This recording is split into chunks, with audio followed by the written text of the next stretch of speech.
नमस्कार। मैं वीके शास्त्री अपने चैनल के माध्यम से आप सभी दर्शकों का बहुत बहुत स्वागत करता हूं। वर्ष 2024 के प्रारंभिक 3 महीने जनवरी, फरवरी, मार्च 2024 मीन राशि के जातकों के लिए किन किन खुशियों की सौगात लेकर आ रहे हैं, क्या रहेगा ग्रहों के गोचर का आपके जीवन पर प्रभाव और हम क्या कर सकते हैं ग्रहों को अपने अनुकूल करने के लिए, इसी पर चर्चा करेंगे इस वीडियो में। जनवरी, फरवरी और मार्च 2024 की सबसे महत्वपूर्ण घटना है देवगुरु का मार्गी होना और सूर्य के नक्षत्र कृतिका नक्षत्र में गोचर करना। दूसरी महत्वपूर्ण घटना है शनिदेव का मार्गी होकर अपने मित्र राहु के नक्षत्र शतभिषा नक्षत्र में गोचर करना। तीसरी महत्वपूर्ण घटना है राहु का अंश बल 27 डिग्री से कम होते जाना, यानी राहु अपना फल देने में पूरी तरह से सक्षम हो रहे हैं। और चौथी महत्वपूर्ण घटना है 25 दिसंबर से शुक्र का राहु के नक्षत्र स्वाति नक्षत्र में गोचर करना। ग्रहों के इस गोचर का आपके जीवन पर क्या प्रभाव पड़ेगा, इस पर तो चर्चा करेंगे ही साथ इस बात पर भी चर्चा करेंगे कि धन प्राप्ति के योग कब कब बनेंगे, प्रॉपर्टी और वाहन खरीदने का योग कब बनेगा, नौकरी, विवाह, व्यापार के योग कब बनेंगे, भाग्योदय कब होगा, किन क्षेत्रों में आपको सफलता मिलेगी और कब कब आपको सावधान रहने है। जीवन में जब अच्छा समय आए, ग्रहों का गोचर वांछित परिणाम देने में सक्षम हो, तो उस अवसर का भरपूर लाभ लेना चाहिए। और जब ग्रहों का गोचर प्रतिकूल हो तो शांत बैठकर उपायों के द्वारा अपनी रक्षा करनी चाहिए और खराब समय को पूरी सावधानी के साथ और शांतिपूर्वक काट देना चाहिए। इसी उद्देश्य से ये वीडियो अपलोड कर रहा हूँ ताकि 2024 के आरंभिक 3 महीनों का आप ज़्यादा से ज़्यादा लाभ लेकर अपने अधूरे कार्यों को पूरा करें, अपनी इच्छाओं को, अपने सपनों को पूरा करें, धन और स्वास्थ्य संबंधी समस्याओं से राहत प्राप्त करें। ये विश्लेषण आपकी चंद्र राशि के आधार पर किया जा रहा है, यानी चंद्रमा आपकी जन्म कुंडली में जिस राशि में गोचर कर रहे हैं वही आपकी चंद्र राशि है और उसी के आधार पर आपको इस वीडियो को समझना है। जहाँ तक उपायों की बात है, उपायों के लिए एक वीडियो अलग से अपलोड कर दिया है, उसका लिंक दे रहा हूँ डिस्क्रिप्शन बॉक्स में, वहाँ से आप देख लीजिएगा। तो ये है मीन राशि के जातकों की कुंडली। पहले जनवरी, फरवरी और मार्च में ग्रहों के गोचर को समझते हैं।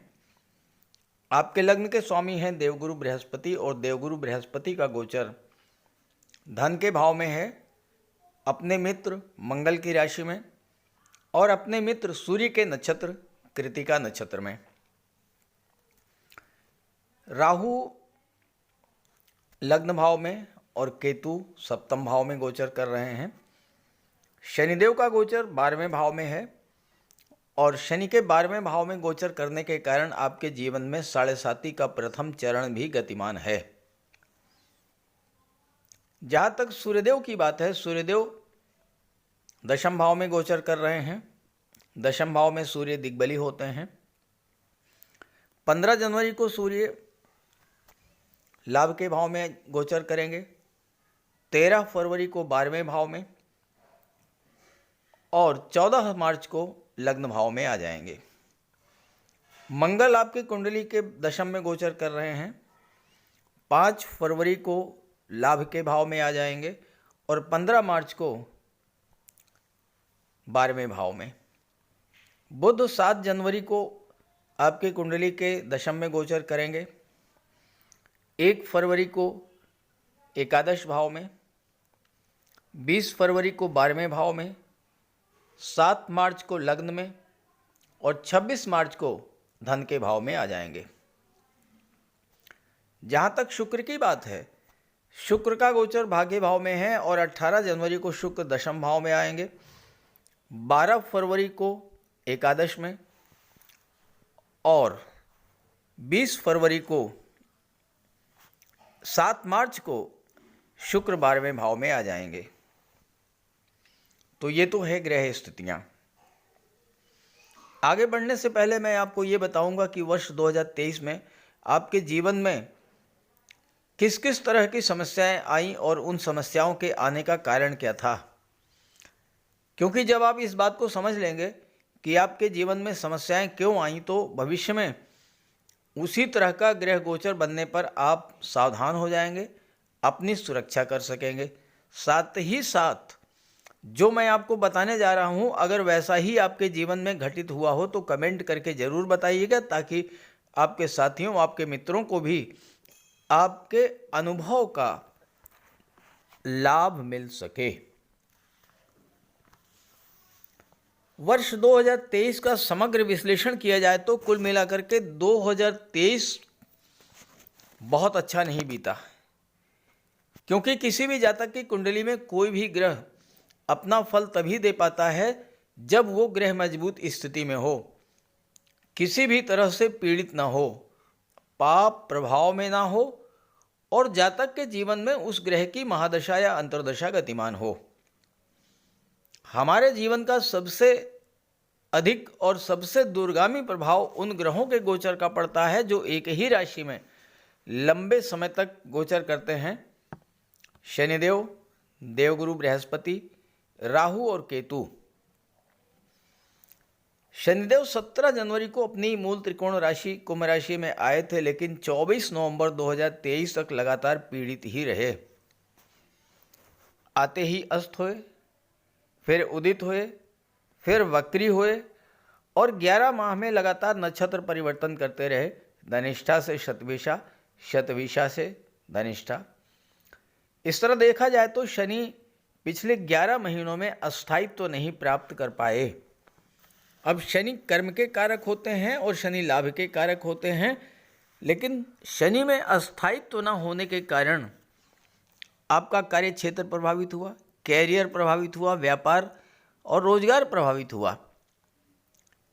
कार्यों में रुकावट आई, कार्य अधूरे रह गए, कोई नया काम आप शुरू नहीं कर पाए और जब कार्य क्षेत्र प्रभावित हुआ तो आर्थिक संकट से भी आप गुजरे होंगे।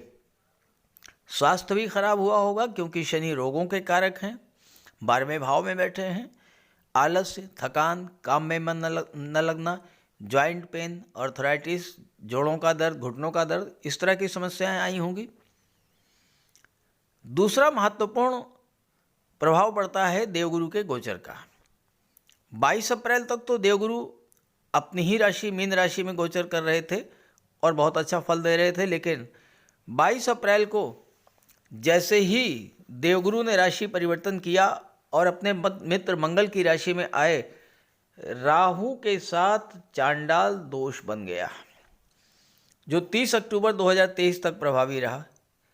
गुरु ज्ञान के, धन के, संतान के, विवाह के और भाग्य के कारक होते हैं। गुरु के पीड़ित होने के कारण आपके धन प्राप्ति के स्रोत अवरुद्ध हो गए, भाग्य ने साथ नहीं दिया, संतान और विवाह के सपने भी अधूरे रह गए होंगे। मंगल का गोचर भी आपके लिए बहुत अच्छा नहीं रहा, क्योंकि 13 मार्च तक मंगल का गोचर मिथुन राशि में शत्रु राशि में था। 1 जुलाई से 18 अगस्त तक सप्तम भाव में कन्या राशि में, यहाँ भी शत्रु की राशि में गोचर रहा। 13 मार्च से 10 मई तक मंगल कर्क राशि में पंचम भाव में गोचर कर रहे थे, अपनी नीच की राशि में। तो इस तरह से मंगल का भी गोचर बहुत अच्छा नहीं रहा, मंगल भी पीड़ित रहे और मंगल का कोई शुभ फल आपको नहीं मिल पाया। 16 नवंबर को मंगल स्वराशि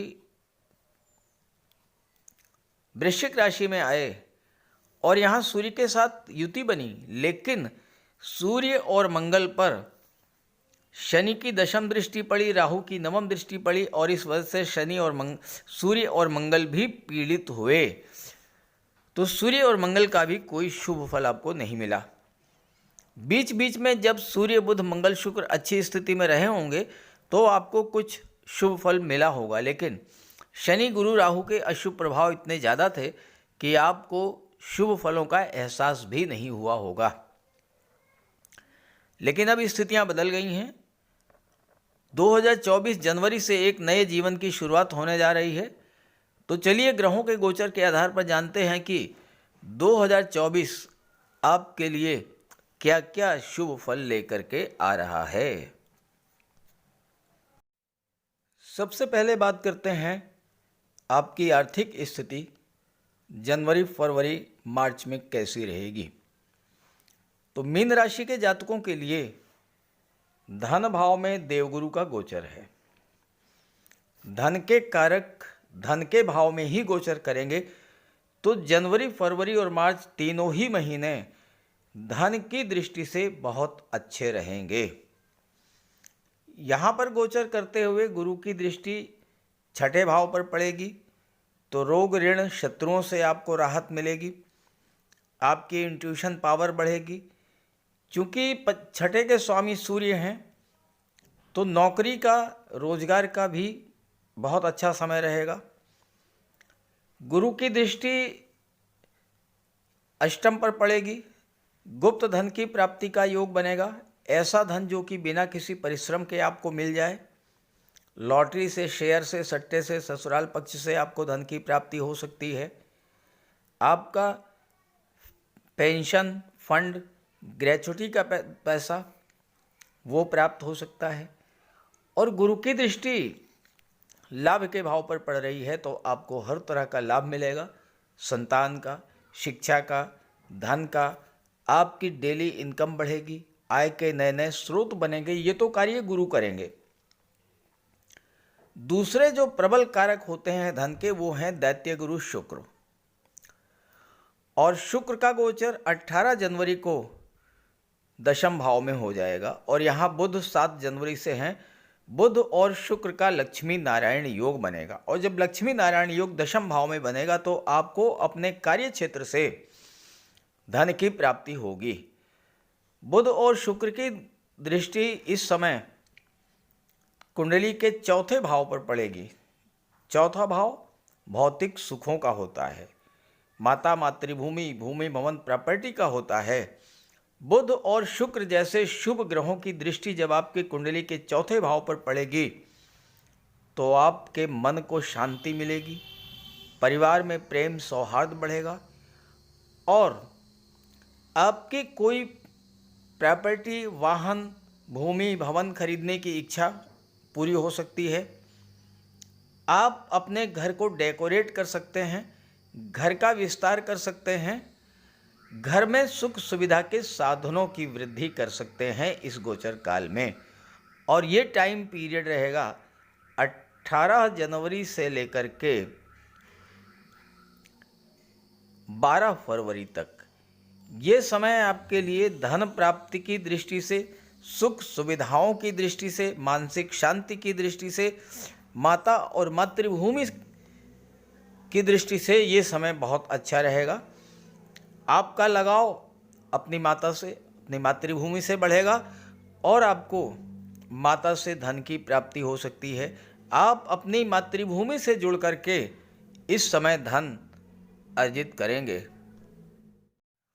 12 फरवरी से 7 मार्च ये समय भी आपके लिए बहुत महत्वपूर्ण रहेगा क्योंकि 12 फरवरी से 7 मार्च के बीच शुक्र का गोचर लाभ के भाव में होगा और यहाँ पर बुध के साथ लक्ष्मी नारायण योग बनेगा। इस योग के बनने से आपकी धन संबंधी समस्याएं तो समाप्त होंगी ही। माता लक्ष्मी का, भगवान विष्णु का गोचर जब कुंडली के दशम भाव, एकादश भाव में होगा तो आपके आय के साधनों में वृद्धि होगी, आपकी इनकम बढ़ेगी। और सबसे बड़ी बात कि ये जो समय है ये संतान प्राप्ति की दृष्टि से भी बहुत श्रेष्ठ रहेगा क्योंकि सूर्य, मंगल, शुक्र, बुध जब चार चार ग्रहों की दृष्टि सब पंचम पर पड़ेगी तो संतान प्राप्ति का प्रबल योग बनेगा। और इसके अलावा 12 फरवरी से 7 मार्च का जो गोचर काल है ये छात्रों के लिए भी बहुत अच्छा रहेगा, क्योंकि सूर्यदेव छठे भाव के स्वामी हैं, लाभ के भाव में गोचर करेंगे 15 जनवरी से लेकर के 13 फरवरी तक। तो छात्रों को प्रतियोगी परीक्षाओं को क्रैक करके नौकरी हासिल करने का भी बहुत अच्छा योग बनेगा। अगर आप आईएएस, आईपीएस, सिविल सर्विसेज की तैयारी कर रहे हैं तो ये समय आपके लिए बहुत श्रेष्ठ है। यहाँ पर मंगल की अष्टम दृष्टि भी पड़ेगी और मंगल 5 फरवरी से लेकर के 15 मार्च तक लाभ के भाव में रहेंगे। तो इस तरह से देखा जाए तो 5 फरवरी से लेकर के 15 मार्च तक का जो समय है ये आपके लिए नौकरी, रोजगार, कैरियर की दृष्टि से बहुत अच्छा रहेगा। मंगल की दृष्टि पड़ रही है छठे भाव पर आपको रक्षा क्षेत्र में, army, air force, military, navy, police विभाग, मेडिकल, सर्जरी, इंजीनियरिंग, टेक्नोलॉजी, इन क्षेत्रों में नौकरी की तलाश आपकी पूरी हो सकती है। बुध की दृष्टि भी पंचम भाव पर पड़ेगी। Banking, finance, education, IT sector, computer, communication, management, इन क्षेत्रों में आपको नौकरी मिल सकती है। और शुक्र की भी दृष्टि पड़ रही है तो कला और सौंदर्य से संबंधित क्षेत्रों में भी आपको सफलता मिल सकती है। एक विशेष और बहुत ही महत्वपूर्ण बात, शुक्र आपकी कुंडली में तीसरे भाव के स्वामी होकर के लाभ के भाव में गोचर करेंगे 12 फरवरी से लेकर के 7 मार्च तक। और ये जो समय है, अगर आपकी कुंडली में शुक्र मजबूत हुए, जन्म कुंडली में केंद्र या त्रिकोण के भाव में हुए, या आपकी जन्म कुंडली में कोई राजयोग शुक्र बना रहे हैं, तो आप ये नोट कर लीजिए, आपके लिए film industry, glamour industry, modelling, TV serial, कला और सौंदर्य से संबंधित जो भी क्षेत्र हैं उन क्षेत्रों में उच्च स्तर की सफलता और धन प्राप्ति का योग बनेगा। आपके कैरियर, आपके प्रोफेशन, इसका विचार दशम भाव से किया जाता है। दशम के स्वामी हैं देवगुरु बृहस्पति, जो कि धन के भाव में बैठे हैं और दशम पर दृष्टि भी डाल रहे हैं। एक साथ सूर्य, मंगल, बुध, शुक्र और गुरु, 5 ग्रहों का प्रभाव जब आपके दशम भाव पर पड़ेगा तो कैरियर ग्रोथ के लिए समय बहुत अच्छा रहेगा। जनवरी की शुरुआत से लेकर के और 12 फरवरी तक 43 डेज ऐसे होंगे जो आपके कैरियर को, आपके प्रोफेशन को, आपके व्यापार व्यवसाय को नई ऊंचाइयों तक ले जाने वाले होंगे। सूर्य और मंगल दशम में दिग्बली होते हैं। सूर्य और मंगल के प्रभाव से आपको शासन प्रशासन में उच्च पद मिल सकता है, डिफेंस के क्षेत्र में उच्च पद मिल सकता है, पद प्रतिष्ठा प्रमोशन का आपको लाभ मिल सकता है। और चूंकि मंगल भाग्य भाव के स्वामी हैं, भाग्य का साथ मिलेगा और भाग्य के साथ मिलने से आपके करियर ग्रोथ देखने को मिलेगी। इसके अलावा मंगल भाग्य भाव के स्वामी हैं, नवम के स्वामी हैं और नवम भाव से उच्च शिक्षा का विचार किया जाता है और मंगल की दृष्टि पंचम भाव पर पड़ेगी। तो इस समय 5 फरवरी तक मंगल रहेंगे यहाँ दशम भाव में। छात्रों को उच्च शिक्षा के लिए विदेश जाकर पढ़ने का भी अवसर प्राप्त होगा। मंगल आपको इंजीनियरिंग और टेक्नोलॉजी के क्षेत्र में, डिफेंस के क्षेत्र में, मेडिकल और सर्जरी के क्षेत्र में उच्च पद दिलाने का कार्य करेंगे 12 फरवरी तक। भाग्य की बात की जाए तो भाग्येश है मंगल, और मंगल इस समय बहुत अच्छी स्थिति में हैं। दशम में दिग्बली होते हैं, फिर लाभ के भाव में जाएंगे, फिर 12वें भाव में जाएंगे।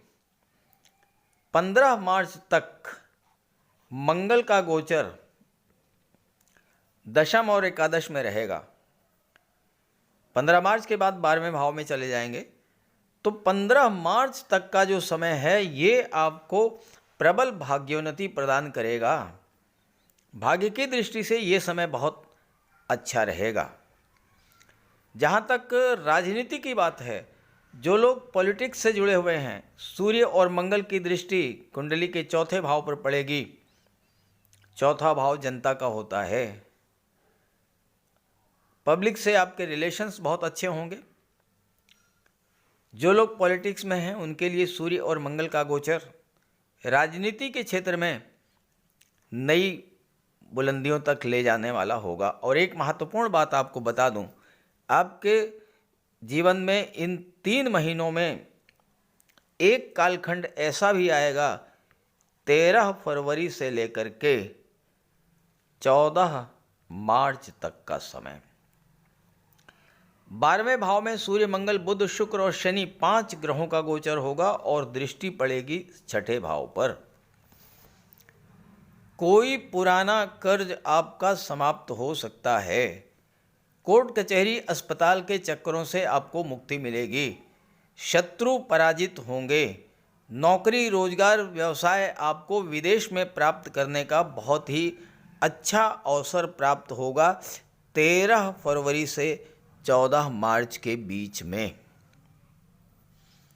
अब प्रश्न ये है कि आपको किन क्षेत्रों में सफलता मिलेगी।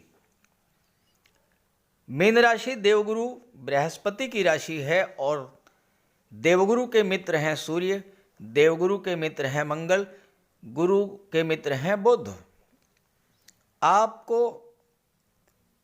शासन प्रशासन में, राजनीति के क्षेत्र में, banking, education, finance, IT sector, computer, communication, management के क्षेत्र में, डिफेंस के क्षेत्र में, पुलिस विभाग में के क्षेत्र में, डीआरडीओ में, इंजीनियरिंग और टेक्नोलॉजी से जुड़े क्षेत्रों में, गेम्स और स्पोर्ट्स से जुड़े हुए क्षेत्रों में, और इसके अलावा फायर रिलेटेड एरियाज में भी आपको विशेष सफलता मिलने का योग है।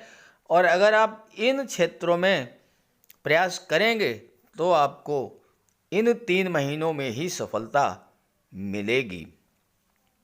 सावधान किस बात से रहना है ये भी समझ लें। मंगल और सूर्य दशम में गोचर कर रहे हैं।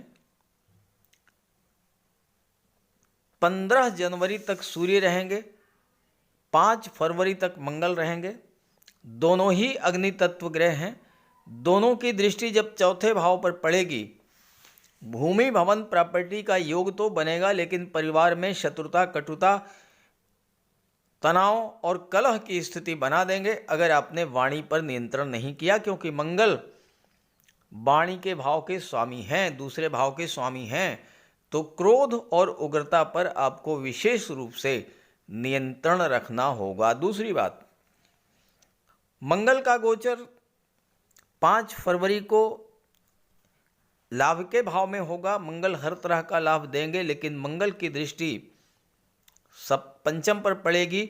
गर्भवती माताओं को विशेष सावधानी बरतनी होगी।